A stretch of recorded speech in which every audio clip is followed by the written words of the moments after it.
This is a brand new $600 lens. It's optically perfect, razor sharp, and has everything a modern photographer could want. And that's its biggest problem. Camera brands are obsessed with chasing this idea of a clinical, flawless image. But what if the photos that truly stand out, the ones with uniqueness and soul, come from imperfection? Today we are putting this modern monster against a vintage legend to see if character is the most important thing a lens can have.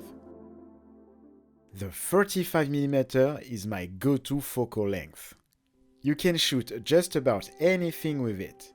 Portraits, landscapes, even close-ups. If I could only keep one lens, this would be the one. But what if you're on a budget? Finding a lens with a sharp, clean look and incredible bokeh often means spending a fortune. For years, my solution was to shoot with vintage lenses. They're amazing and dirt cheap. You can find a gem for less than $20 if you're lucky. But they all have two big problems. First, they don't have autofocus. Second, they are not very fast. My fastest vintage 35mm lens is a f2. And don't get me wrong, I love those lenses. But what if you want something faster, with modern autofocus? Surrey sent me their new 35mm f1.4 lens to review. This is the second lens in their new Aurora series.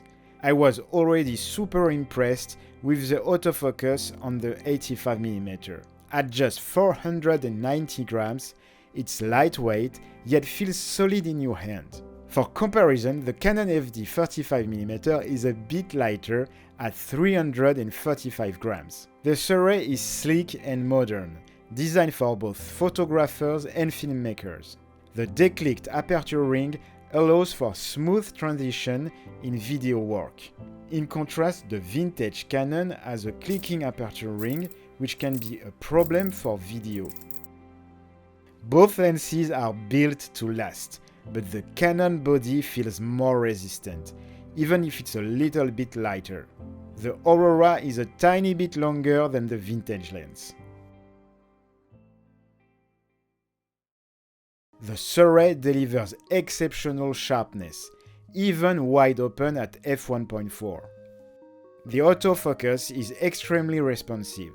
The color rendition is also spot on, with a true-to-life rendering that will speed up your color grading in post. The Canon FD, while still sharp, has a softer, more dreamy rendering, perfect for artistic shots. However, it completely lacks autofocus. The Surrey has a very clinical but clean subject separation, which is very impressive on close-up shots thanks to that fast f1.4 aperture. Because the Canon FD only opens to f2, it has less impressive subject separation, but it creates a more organic bokeh than the Surrey. The Aurora's bokeh is clean and modern, but it's not a swirly bokeh lens. This is where the Surrey shines. It's the second full-frame autofocus lens from Surrey, and the performance is snappy and reliable. Meanwhile, the Canon FD is fully manual, so you have to rely on your own precision and patience to nail the focus. Getting the same results is simply impossible. With a minimum focusing distance of 35 cm, the Surrey performs as expected, showcasing perfectly sharp details even wide open. The Canon FD has a 29 cm minimum focusing distance, so it can get you closer than the Surrey lens.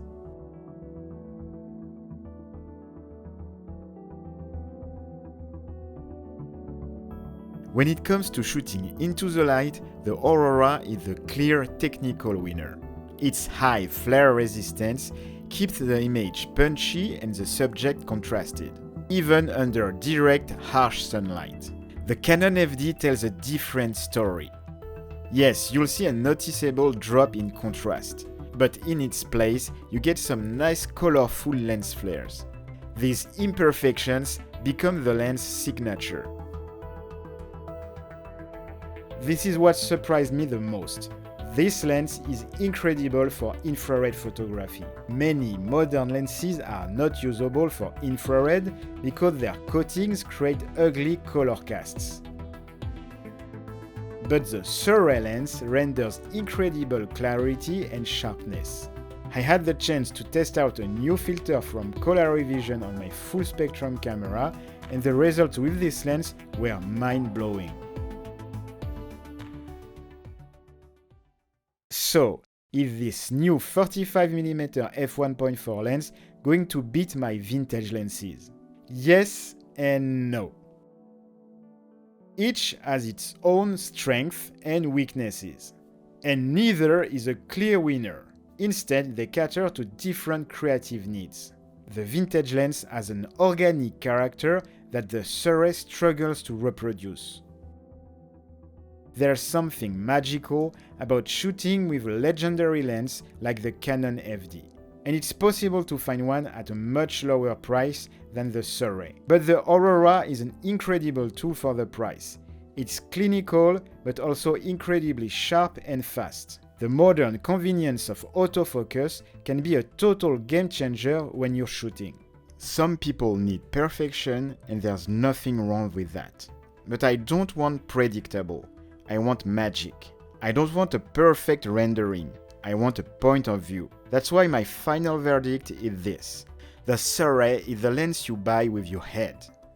The Canon FD is a lens you buy with your heart. Am I crazy for choosing flaws over features? Tell me why I'm right or wrong in the comments.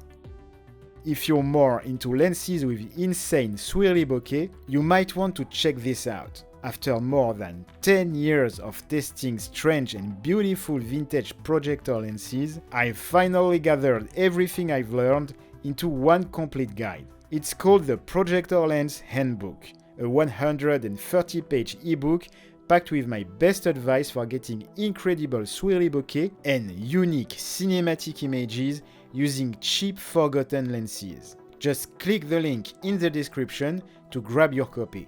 Oh, and if you are a channel member, you get 30% off.